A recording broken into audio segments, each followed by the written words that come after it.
G'day YouTube, Warbles on a lot here. Sunday, 29th of January 2017. They've already told us that the first dog on the moon is going to be in the kennel for the whole of 2017. I think this is what they're going to have instead of the outsiders. And perhaps even scrap that refugee deal signed between the Turnbull government and the outgoing Obama administration. All this, as we speak, the PM has his first phone conversation with the new president. So let's turn to our regular Sunday roundtable this week. Elizabeth Thurbon, she's Associate Professor in International Relations at the University of New South Wales. G'day, Liz. Hello there, great to be here. Greg Sheridan is Foreign Editor of The Australian. G'day, Greg. Good morning, Tom. And Alex Oliver is Program Director of Polling at the Lowy Institute. Hi there, Alex. Hi, Tom.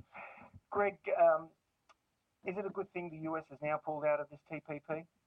No, I think it's a tragic thing. I think the TPP was an extremely good deal, which was very ambitious about setting up the road rules for the way trade will be conducted in years to come. And it addressed some of the very things Trump doesn't like in the international trading system because it would have so benefited the US, protecting intellectual property, protecting investment, opening up trade in services.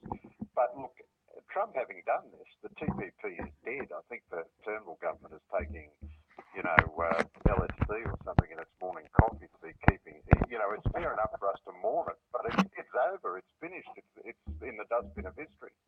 Well, it had strong backing from Prime Ministers Gillard, Abbott and Turnbull, but it never really resonated with the broad cross-section of the Australian people. Liz, I'll never forget watching Q&A on the time that it was mentioned. It didn't get a lot of traction, and it really wasn't understood by readers of tabloid papers and talkback radio.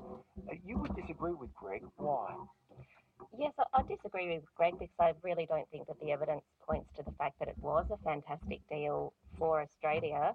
And I certainly don't think it was going to solve America's economic challenges either.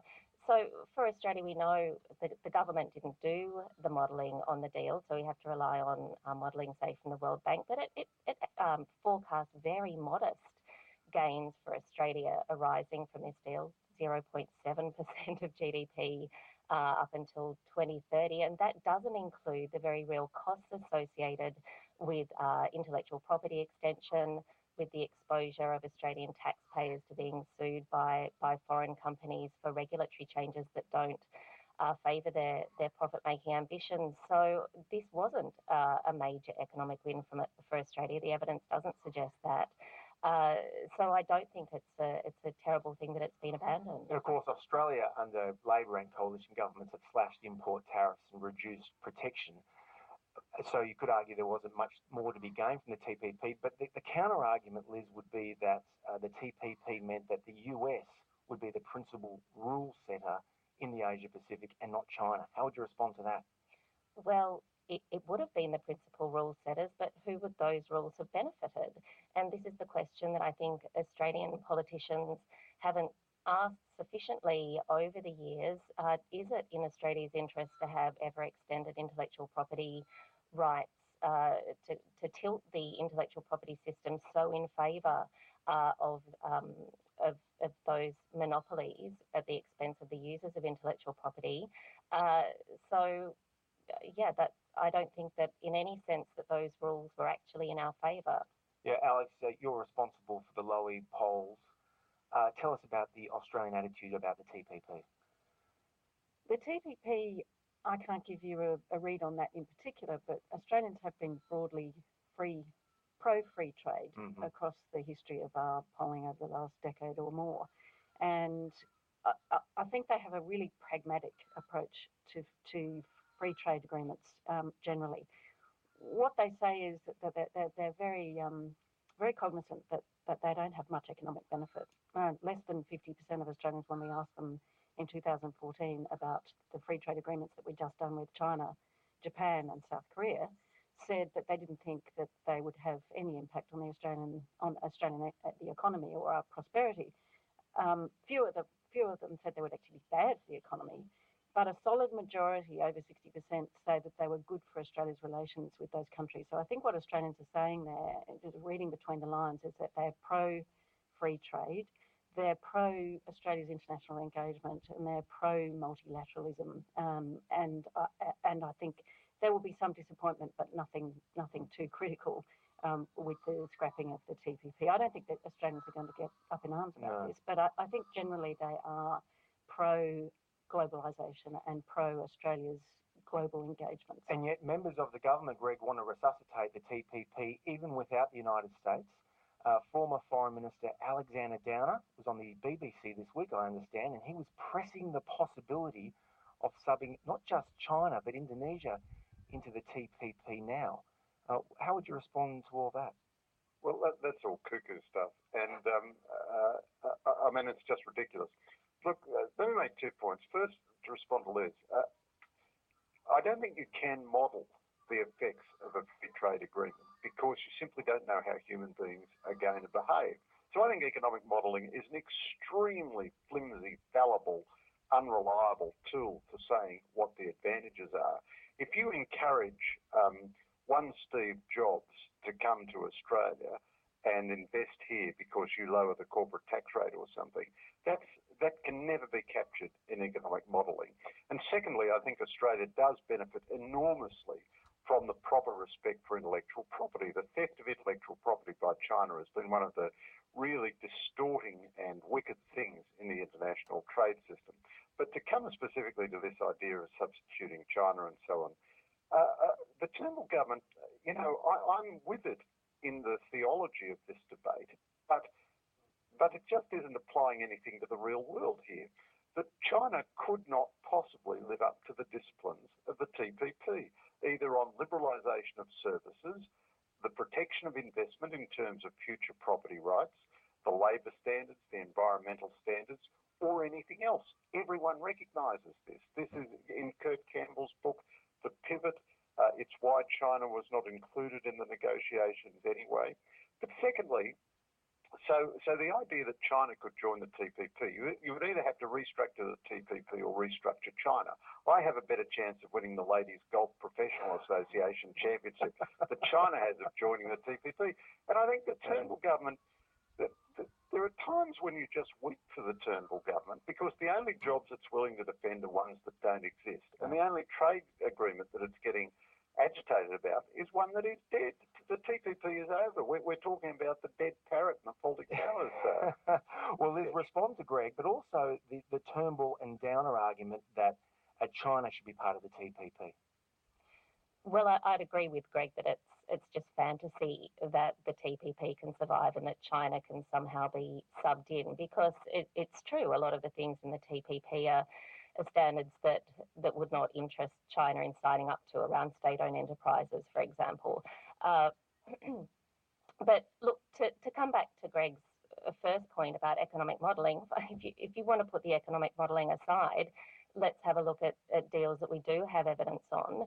The Australia-US Free Trade Agreement, for example, which contained WTO plus, or extended intellectual property protections, introducing what is effectively just protecting monopolies and reducing competition into the Australian framework. And that deal has been absolutely not beneficial for Australia. The modelling shows that it's been has had negative outcomes for us.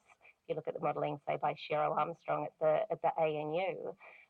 And we had confirmation of that by Julie Bishop a couple of days ago when she was trying to reassure Australians, saying, oh, don't worry, Trump isn't going to tear up the Australia-US FTA like he's threatening to tear up NAFTA, because the Americans do so much better out of that agreement than we do. That has been so beneficial for us. What about the massive US investment in Australia? I mean, again, you're relying on modelling, and the modelling is nonsense. Also, if a market is open to us, that doesn't guarantee that we're going to have the exports. It guarantees that we have the opportunity. Well, but it has facilitated a massive investment relationship between the United States and Australia.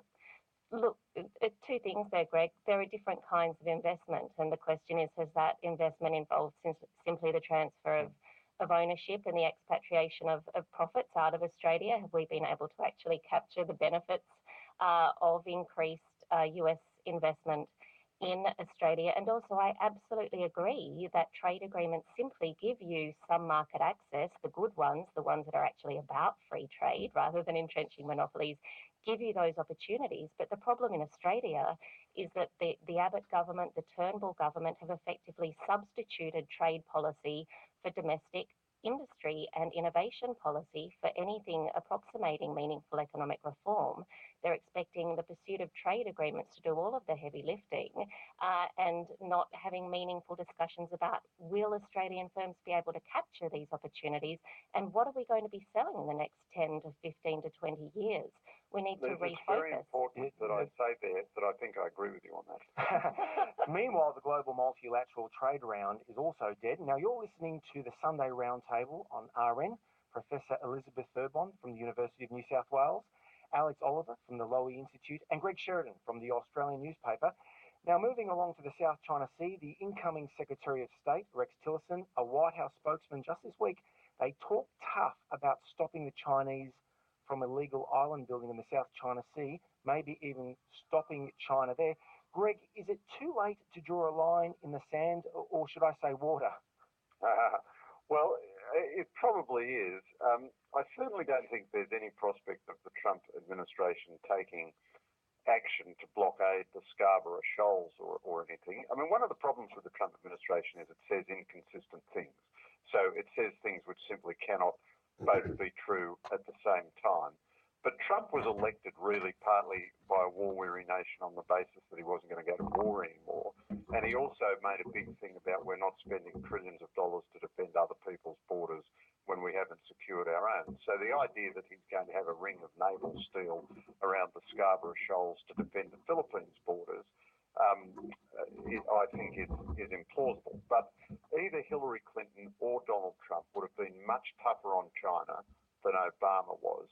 The Chinese recognised Obama's terrible weakness. They just kept pushing on an open door in the South China Sea and indeed all over the place, and astonishingly met no American resistance. Now, a lot of things Trump can do short of military blockades of the South China Sea. He can increase freedom of navigation operations. He can impose an economic cost on China. He can increase the political and diplomatic cost.